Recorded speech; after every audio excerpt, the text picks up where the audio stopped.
after party. That's all I know. She's a real reporter. Michelle still better end up at that after party. Or Tim Legler still with us here on SportsCenter. With Kevin Durant only being able to play about 11 minutes in this entire series, and then unfortunately Klay Thompson going down tonight, you knew that Steph Curry is going to carry a lot of the burden for that offense. But what we saw tonight was some good defense on Steph by the Raptors and some poor defense at the other end by the Warriors. Yeah, and I mentioned a turning point. I felt this was a critical stretch here because Steph Curry actually comes off this first screen. Looks like he's going to have a clean look. It's a great reaction by Marc Gasol. But again, it's the attrition of what the toll physically that was taken on this team and who's on the floor at the time. Right. So here you get Looney come down and set this screen. Curry's going to come down to this area, and it's actually one of the few times that Curry's man is actually screened. Fred VanVleet is stone cold stopped. There's no way he's going to get out here and recover. But take a look at the reaction by Marc Gasol. Now, part of this is because he realizes he's not worried about Kevon Looney. You know, on the other side of the floor, you got a non-shooter in Iguodala, so Kawhi Leonard could be off the ball. Lowry's not all that concerned about Quinn Cook. They're just not worried about it. They're worried about one guy. And so when you get that level contest right there, I mean, that's hand on hand. He forces even an extra arc for Steph Curry. You get the miss, and right out of that, this is what Toronto gets on the other end. Critical mistake right here. Comes off. You can see right now, Draymond Green is up. And so that tells Quinn Cook, he thinks now on this slip by Siakam, he thinks he's going to run down the lane and take away this drop-off pass. But watch what happens to Draymond Green. As VanVleet comes off, he stunts, but then Draymond Green sinks. So now you get both defenders back in the lane on Pascal Siakam. And look at all the room for Fred VanVleet. Critical stretch. You cannot say enough about the way Fred VanVleet played, not only in this series, the way he turned his postseason around after the way he started. It was at a point where I was surprised Nick Nurse was still playing him earlier in the playoffs because he had lost all confidence. Way to turn it around and come through in a huge way. But for me, that's a key 6-point swing, 4 minutes to go. Curry hits that and they defend that well. Might be a different story. Absolutely. Might be a different outcome. Yeah, that's just Nick Nurse basketball. The other thing is, right, they got second chance after second chance. And it wasn't just like 1 second chance. They had possessions where they had 3 and 4 bites of that apple. Yeah, and look, this is what Golden State runs into. They play smaller lineups, we know that, but these weren't even their normal smaller lineups. You don't have Klay Thompson on the floor. You don't have Kevin Durant on the floor. They're guys that can go rebound their positions well, and it was a key stretch here in the fourth quarter. You know, they get these putbacks right here. And this is just big boy ball. Siakam just goes, ball Andre Iguodala gets a tip, gets his hand on it, kick out. That leads to 3 free throws.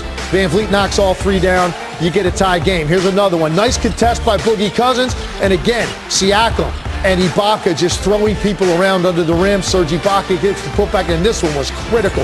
4-point game. That's a 22-foot rebound that Siakam runs down, and ultimately you're going to end up, I think this is the one that Kyle Lowry hits this fadeaway on that gets the lucky bounce. But this is all set up by the key rebound off a missed 3-point shot where Golden State sort of breaks down mentally and Toronto beats them to the ball. That was a team that smelled chum in the water, and they run that rebound down because they realize you score in that possession, it's just going to be too much for Golden State to overcome. As you said earlier, Kawhi was phenomenal in this entire series. Kyle Lowry had some good games. Siakam had a game. They put together a very good effort, and they should deserve all the credit for taking down the champs. However, in the Bay Area, this series will be remembered by who didn't play. Of course, Kevin Durant only played 11 minutes. And then in this game, Klay Thompson goes down with an unfortunate knee injury. You touched on it a little bit earlier, but let's show the video again to the people at home who may haven't seen it, exactly what happened to Klay Thompson on this play. Yeah, you know, Steph Curry gets the steal, throws it ahead to Klay, and he's got the angle on Danny Green, but how many times I've seen Klay Thompson with 6'7" height take that thing under the defender to the opposite side of the rim and shoot that reverse layup. For some reason, in this particular case, now Danny Green is pretty good at tracking you and blocking shots at the rim for a guard. We've seen him do it multiple times, even in the playoffs. That's probably what Klay was thinking. He goes to dunk it, but when he takes both hands above his head, Mike, and he gets bumped from behind, it's just enough to knock you off balance that you're not in control to absorb that landing the way you should with both quads. And instead, that knee, you could see it buckle. You know, I had some hope when he went back and you saw him running in the hallway and he was jumping a little bit. I had some hope. As a guy that's had a lot of knee injuries myself, I said, well, maybe it's not the meniscus then, because at first I was worried about the meniscus. But then you see there, and this is when we knew you're not going to see Klay Thompson, and we obviously don't have any idea the extent of his injury. But look what they're left with. Some part of me thought, is this just the attrition of a 5-year run of all these playoff games, right? And all this pressure and all the physicality. Playing deep into June for 5 straight years. Think about it, 5 years in a row. And you get some of these fluky type injuries that happen to you because your body is worn down. And it's such a shame for him as Klay Thompson was playing out of his mind. I mean, I was at the point I'm thinking, if they come back and win this series, Klay Thompson might win the Finals MVP, and Absolutely. Steph Curry might have 4 rings without a Finals MVP. If Klay Thompson comes in and steals it, that's how well he has played and maybe potentially salvaging this, but obviously they ran out of gas. And also for Klay Thompson, free agent year coming up this summer, and now he has this injury just the way that Kevin Durant did. Unfortunate in several aspects. MVP award goes to Kawhi Leonard, also available if needed. Yes. But I'm not sure anybody had a better week or a better couple of weeks than Fred Van Vliet. Right? Wheat shocker. Go for that. Right? He is little Fred. Got the baby. New baby who and dis. now I got a championship ring. That's good stuff. I feel like he should talk to Doris Burke or something. There you go. And, you know, Fred's participation shows how much the game's changed because there was 3 after 3 after 3 on both sides of this that determined it. And yet in the end, guy who's the MVP is the guy who can make the most twos in this series, and that's Kawhi Leonard. Second time he's been named Finals MVP. Of course, first time with the Spurs, now with the Raptors. And as Tim said earlier, it's been a tremendous run. But actually, it was historic what Kawhi Leonard did during the postseason. Let's show you going all the way back to the first round. Of course, he started against the Magic, incredibly efficient in that first round series, averaged 27.8 points per game, 56% shooting, 54% from 3, and in game 2 he poured in 37 on 15 and 22 shooting. Raptors won that series in 5 games. Against the Sixers, simply clutch. He scored or assisted on 17 of the Raptors' 26 points in clutch time against the Sixers. That's 65.4%, including, of course, clutch bucket in game 4, over a minute to play, and then in game 7, the shot that everybody will remember, the one that just refused to fall off the rim. The first game-winning buzzer beater in a Game 7 in NBA history, and they move on to take on the Bucks, and ugly cry Embiid was in full effect. But in that series against Milwaukee, as John said, they fell down 0-2 right off the bat. Then they made a defensive switch after guarding Giannis in just 5 plays in those losses in games 1 and 2. He guarded Giannis on 33 plays through games 3 and 6. Held him to 7 of 24 shooting. That's just 29%. The Raptors won 4 straight games to win that series in 6 games. It was all about Kawhi offensively, but especially defensively. But what about in the finals? Of course, the first time the Raptors have made it this far, and Kawhi averaged 28.5 points per game. He shot 43% in the finals, a little less, but the Warriors are a pretty good defensive team. But the Raptors win it in 6 games. Again, an overall historic performance for Kawhi Leonard. And then tonight, look at what he's doing. We the North. We the North, indeed. Kawhi, give him his second NBA Finals MVP. What a debut in Toronto. You take a look here, winning a Finals MVP with multiple teams. Only 3 players in the history of the league have done it. Kawhi Leonard joins LeBron James, and Kareem Abdul-Jabbar, of course, did it with the Bucks and the Lakers. So, Tim, we often like to compare superstars to superstars of other eras, right? And there have been a lot of comparisons to Michael Jordan for Kawhi in terms of physically how he attacks the game, but also what he's meant to his team. How would you sum up what he did in the postseason? I think it's on a very short list of the best postseason runs I've seen in 10 years a player, 18 years here. That's a 28-year time span. Yeah. It's right there in a very short list. Okay. Michael obviously is in that category. I also look back to like 2006 Dwayne Wade, what he did with that Miami Great team. run, yeah. I look at Dirk Nowitzki, the way he carried that team in Dallas that beat Miami offensively. Machine-like. That kept coming to my mind as I watched him play in so many ways because, one, just never changing expression. Never forcing anything. Never being sped up. The precision with his mid-range jump shot, I just marveled at it. I talked about it so many times throughout the postseason. The margin for error is so small because he's got no arc, right? So it's got to be perfect, and it was so many times. And the way he played in the fourth quarter when his team needed him most, time and time again, it's just an incredible story. He goes there for 1 year. He leads his team to their first franchise, and now we have to sit back and wonder, is he going to come back? Is he going to stay or is he going to go? No. Incredible. Canada is already taking up a donation. We'll see how that goes, but they're trying. Live coverage here on SportsCenter. Steve Kerr explaining away not winning a championship. Players who have been in this league contributing for a long time, and so I'm very happy for them. Winning a championship is the ultimate in this league, and they've got a lot of guys who have earned this. So congrats to Toronto, to their organization, to their fans. They are a worthy champion. Let me say a couple words about our team. It's actually it's hard to put into words how I feel about our team. What I've witnessed as their coach over the last 5 years it is just an incredible combination of talent and character and commitment to each other. This just doesn't happen. It just a group of guys like this don't come around together and do what they did over the last 5 years. And I've been lucky enough to be their coach. That's what I told them in the locker room. I can't tell you my gratitude in terms of just being put in this position, to be with this group and to coach them and to help them. But I could not be any luckier as a coach to be with these guys every day and to watch them compete. And boy, do they compete. I think they showed that in this series and throughout the playoffs. So with that, I will take some questions. Anthony, on your right. Anthony Slater with The Athletic. I know it's obviously so fresh now, but how much do you think, a couple of years from now, you'll look back at this season with the what ifs on the injuries with Kevin and obviously what happened to Clay tonight?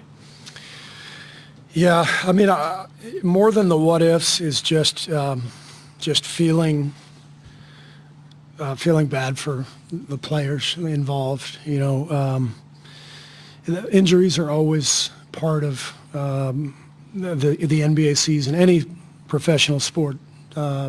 Injuries play a huge role, and it's just the nature of these injuries, the severity of these injuries, and we'll know more about Clay, but we can sit here and say, well, if this hadn't happened or that hadn't happened, that doesn't matter. What matters is, Kevin Durant is going to miss next season with an Achilles tear, and Clay suffered a knee injury, and we'll know, as I said, we'll know more before too long.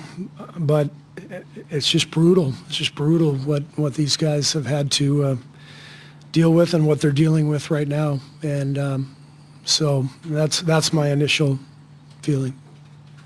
Tim, over here on this side. Kawakami, The Athletic. Steve, just what is going through your mind when you see Clay go down and obviously in pain, and you already have Kevin out, you have Kevon, wearing an ice pack and a harness practically when he's not playing. As a coach, does it dawn on you that what is happening here, and what are your players saying? What's the emotion through all this? It's amazement that we're sitting in this position, with. During the game, we have a chance to win the game, force a Game 7, go back to Toronto, and you just think, how is this group of guys put themselves in position to do it? And then, as I said, when Clay goes down and is out for the game, it's just, sort of you got to be kidding me. Like this has to stop. But it's just the way it's gone. I don't know if it's related to 5 straight seasons of playing 100-plus games and just all the wear and tear, but it's devastating. Came off. It looked like he was not going to come back, and then came back down the tunnel. Did you think he might be able to play again, or was it just strictly to shoot the free throws? Well, I think what happened was he wasn't aware of the rule that, if you don't shoot the free throws, you can't come back in the game. So I think somebody told him in the hallway.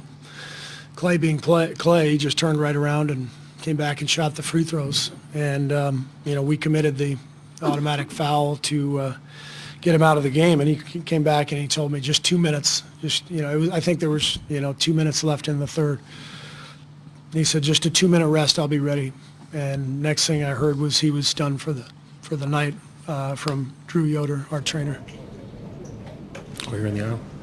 Coach, Sandeep Chanak with Yahoo Sports. Before Clay got hurt, 30 points. He was rolling, and big if here. But if he doesn't go down, how do you think the game plays out? Doesn't matter. He went down. Mark, right here, too. A couple of rows up. Steve, Mark Schwartz, ESPN. You talked about the commitment that these guys have to one another.